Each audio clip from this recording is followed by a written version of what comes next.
Sir నమస్తే sir Ramprasad గారు. నమస్తే విష్ణు గారు.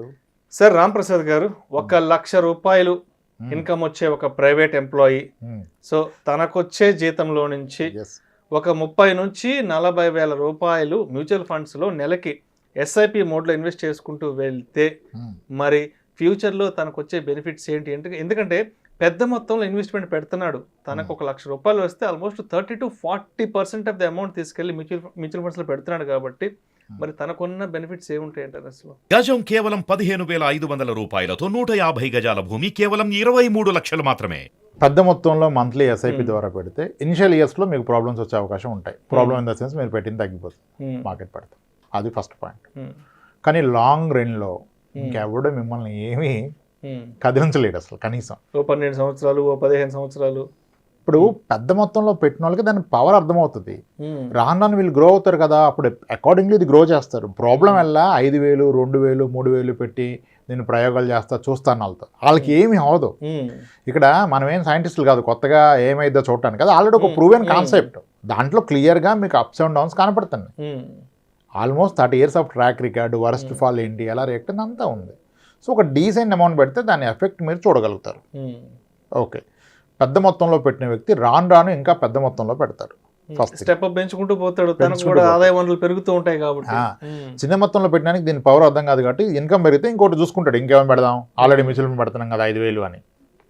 ఓకే, పెద్ద మొత్తంలో పెట్టడానికి ముందు మీరు అన్నట్టుగా private sector employee, be it pharma, be it manufacturing, be it IT, whatever it is, దీంట్లో పెట్టడం వలన ఆయన భవిష్యత్తు మీద భరోసా పెరుగుతుంది.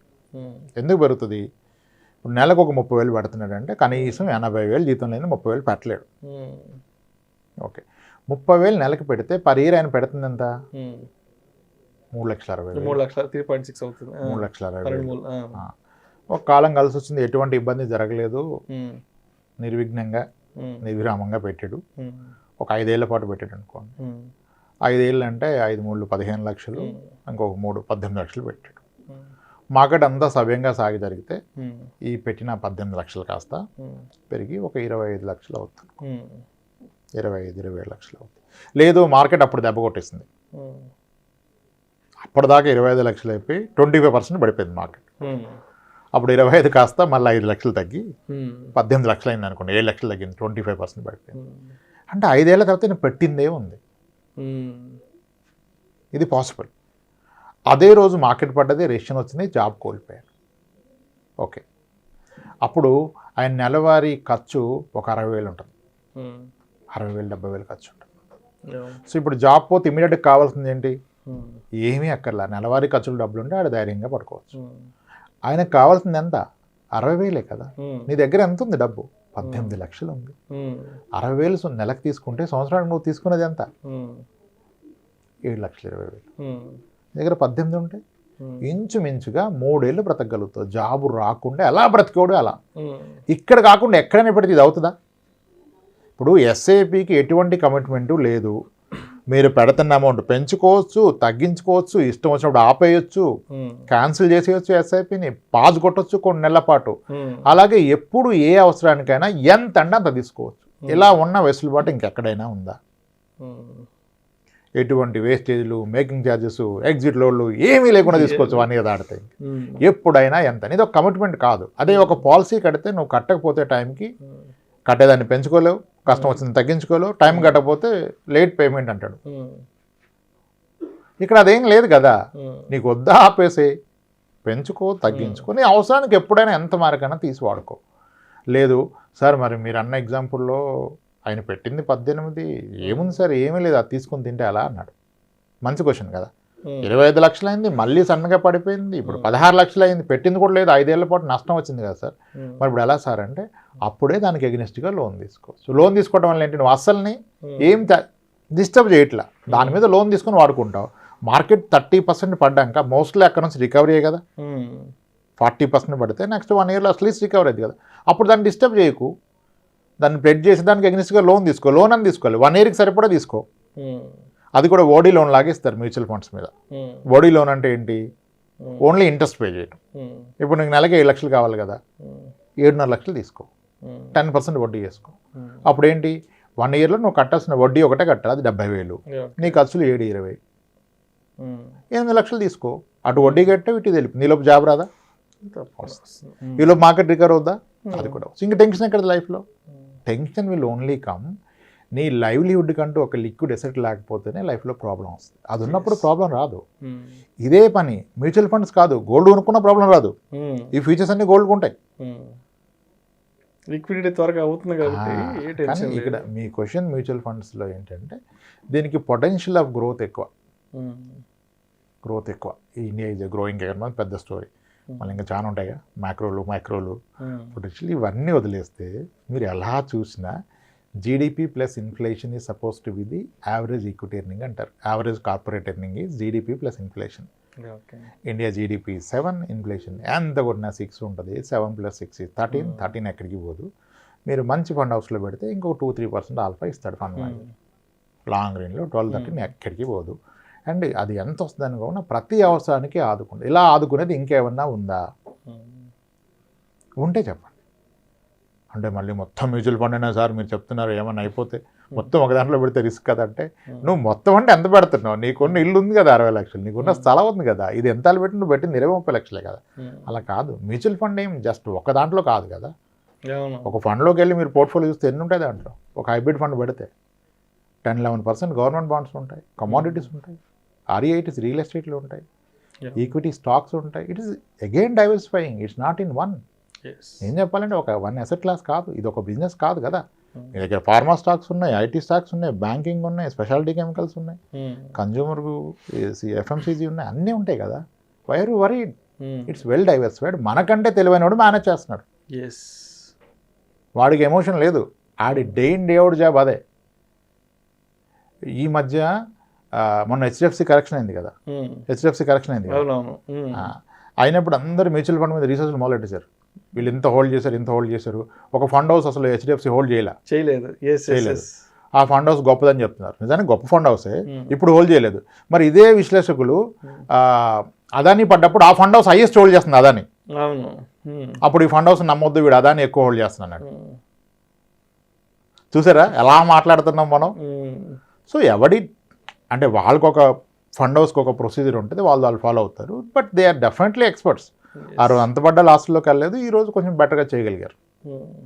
విత్ ఇన్ ఫండ్ హౌస్ కూడా ఒక స్టాక్ని ఒక ఫండ్ హౌస్లోనే ఒక ఫండ్ మేనేజర్ ఒప్పుకోడు. I'm not a believer in the stock అంటాడు.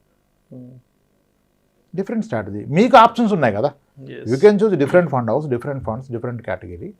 సో ఈ వెసులుబాటు ఎక్కడ ఉంటుంది? ఈ రోజు ఇది చేయట్లేదంటే మార్చవచ్చు. ఇప్పుడు ఒక పాలసీ కొన్నా నేను, ఈ పాలసీ సరిగా లేదు, వేరే పాలసీ మార్చగలుగుతానా? లేదు. మ్యూచువల్ ఫండ్లో స్కీమ్ మార్చవచ్చు కదా, అమౌంట్ మార్చుకోవచ్చు కదా, ఫ్రీక్వెన్సీ మార్చుకోవచ్చు, డేట్ మార్చుకోవచ్చు, అమౌంట్ మార్చుకోవచ్చు, తీసుకోవచ్చు. అసలు ఎక్కడుంది ఇంత వెసులుబాటు? అది చూసుకోవాలి. పెరుగుతుందా? గ్యారంటీగా పెరుగుతుందా? పెరగదు. In short and long run పెరుగుతుంది. సో ఒక ప్రైవేట్ సెక్టర్ ఎంప్లాయీకి కావాల్సింది ఏంటంటే, రేపు నాకు ఇబ్బంది వస్తే నాన్న ఆదుకోవడానికి ఇది ఉంది. ఇప్పుడు ఒకటి ఉంటాడు, నాకేం ప్రాబ్లం లేదురా మా అన్న చూసుకుంటాడు అంటాడు. ఆడిగాడు అన్నయ్య ధైర్యం, పర్లేదురా మా అన్నకి ఇప్పుడు ఫోన్ కొట్టినా కొట్టమంటే 2 లక్షలు కొడతారా, నాకేం టెన్షన్ లేదు అంటాడు. అది ఎలాగో ఈ మ్యూచువల్ ఫండ్ అలాగే. మ్యూచువల్ ఫండ్ వాడికి ఒక అన్నయ్య, మా మామయ్య చెప్పాల్సిన అవసరం లేదురా కొడతారు అంటాడు. అమ్మ ప్రతి మ్యారేజ్ దగ్గర 2 లక్షలు కొడతారా వద్దంటే అంటాడు అదృష్టవంతుడు. ఈ మ్యూచువల్ ఫండ్ అలా కొడద్దు మీకు. సో ఇది ఒక ధైర్యాన్ని కొనుక్కోవటం, ఒక లిక్విడ్ ఎసెట్ కూడబెట్టుకోవటం, ఒక కమిట్మెంట్ లేనిది, హెడ్ఏక్ లేనిది. 30,000 SIP కట్టేవాడు ప్రశాంతంగా పడుకుంటాడు, 30,000 EMI కట్టేవాడు భయంతో పడుకుంటాడు. రెండు ఉండాలి. అది ఇది ఉంటే హ్యాపీ, అది ఇది రెండు ఉంటే నో ప్రాబ్లం. రేపు ఇబ్బంది వచ్చిన ఇది అదే కడుతుంది, నీకు ఫుడ్ పెడుతుంది. కానీ ఓన్లీ EMIలు ఉంటే రేపు ఇబ్బంది వస్తే కష్టం. సో ప్రైవేట్ సెక్టర్ ఎంప్లాయీస్కి ఎందుకంటే అన్సర్టైన్ జాబ్ కాబట్టి వాళ్ళకి liquidity is most important. Government employee పెట్టకపోతే పోయేదేముంది, ఆయన జాబ్ సెక్యూర్డ్ అనుకుంటే. నాకేముంది సార్ ఏమైనా సస్పెండ్ అయినా సగం తీస్తారంటారు, ఏం చెప్పలేము ఇంక. అది sir. So this is the most powerful tool. మనం ఎందుకు చెప్తామంటే ఇది ఒకటి జీవితంలో భరోసా పెంచుతుంది, భయం తగ్గిస్తుంది, ధైర్యంగా బ్రతకవచ్చు. ఎంత ఈక్విటీ అంత ధైర్యంగా బ్రతకవచ్చు. చాలామంది మీకు అసెట్ అలొకేషన్ చెప్తారుగా, డెట్ ఇంత ఈక్విటీ ఇంత అని. నిజానికి ఈక్విటీని పూర్తిగా అర్థం చేసుకున్న వ్యక్తి మనకు చెప్పేది ఏది పాటించడం. ఏం చేస్తారు తెలుసా, అందరూ అడుగుతారుగా మీ అలొకేషన్ అంతా ఈక్విటీ అని. యాక్చువల్గా ఈక్విటీ 100% అర్థం చేసుకున్న వ్యక్తిది అలొకేషను 130% ఉంటుంది. ఎలా ఉంటుంది 130? నీ దగ్గర ఉన్న 100 ఉంటే 130 ఎలా పెడతావు అని అడుగుతున్నారు కదా. ఎలా పెడతారంటే ఇది ఎవరిని పెట్టమని చెప్పట్లేదు. This is the peak conviction level ఉన్న ఫండ్ మేనేజర్లు చెప్పింది. అంటే personal interaction, not on camera, not in public. ఏం చేస్తారంటే ఒక వ్యక్తి పూర్తి నమ్మకం వచ్చేసింది, గుడ్డిగా నమ్మే అంత వచ్చినప్పుడు ఏం చేస్తాడు వాడు, ఒకసారి మార్కెట్ పడుతుంది 40%. ఎవరికి తెలవదు కదా, పడిపోయింది. ఇంకా 40-50 పడితే ఇంకా పడదు కదా. 40 పడ్డప్పుడు ఏం చేస్తాడు, అప్పటిదాకా వీడిది ఒక 2 కోట్లు ఉంది, 2 కోట్లు కాస్త తగ్గి 1,20,00,000 అయిపోయింది. మార్కెట్ 40 పడ్డది, ఇంక 80% లేస్తున్నా. అర్థమైంది కదా. 10-20 అర్థం కాదు కానీ 30-40 ఈజ్ పీకింగ్. అప్పుడు ఏం చేస్తారంటే ఇంకా వీ నో ఇంత పడ్డదంటే నెక్స్ట్ 1 yearలో అట్లీస్ట్ రికవర్ అయింది, ప్రాఫిట్స్ రాకపోయినా అసలుకి వెళ్ళిపోద్ది. అప్పుడు ఏం చేస్తాడు, ఈ ఉన్న 1,20,00,000 ఉంది కదా 2 కోట్లు, ఈ 1,20,00,000 మీద లోన్ తీసుకుంటాడు. ఒక 60-70 లక్షల లోన్ వస్తుంది కదా, ఈ 70 ఇన్వెస్ట్ చేసేస్తాడు. అంటే is exposure in equity is what more than what is having. ఎందుకంటే ఒక నమ్మకం, నెక్స్ట్ 1 yearలో ఎలాగో రికవర్ అయింది. రికవరీ అయితే పెట్టింది మొదటికి వస్తుంది, ఈ కొత్తగా పెట్టింది 40% పెరుగుతుంది. అది రికవరీ, అది పోగొట్టుకున్న 40 రికవరీ, కానీ కొత్తగా పెట్టింది 40% పెరుగుతుంది. ఎక్కడ పెరగదు కదా 1 yearలో 40. ఇలా వాడతారు. అంటే ఇట్స్ ఆల్ డే 1 ఎవ్వరు ఇది చేయొద్దు. బియాండ్ అ పాయింట్ మీరు ఒక ఎక్స్పీరియన్స్ ఒక 5 years 6 years ఒక డీసెంట్ మనీ పెట్టిన వాళ్ళకి ఇది చాలా ఈజీ. ఇది పెట్టాక కూడా అడేం కంగారు పడ్డు.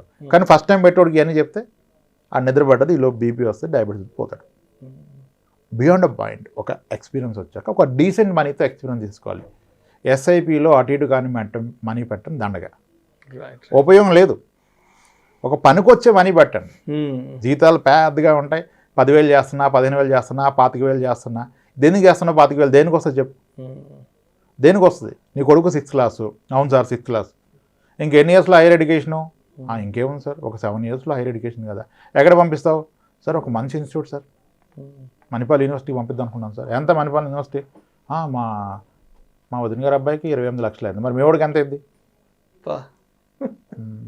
60 లక్షలు అయితే సార్. అవుతుంది కదా. మరి 25,000 ఎస్ఐపి 60 లక్షలు అయిద్దా? కాదా సార్ అంటే ఎట్లా అయిద్దా? నువ్వు పెట్టేది ఎంత? 2.5 లక్షలు సంవత్సరానికి, 6 ఏళ్ళు పెడితే ఎంత? 15 లక్షలు. 15 లక్షలు 40 అయిపోద్దా? మా అంటే 20 అయింది. సరిపోదు కదా. అది గుర్తించు, నువ్వు ఎందుకు పెడుతున్నావు, ఎంత కావాలి దానికి పెట్టు.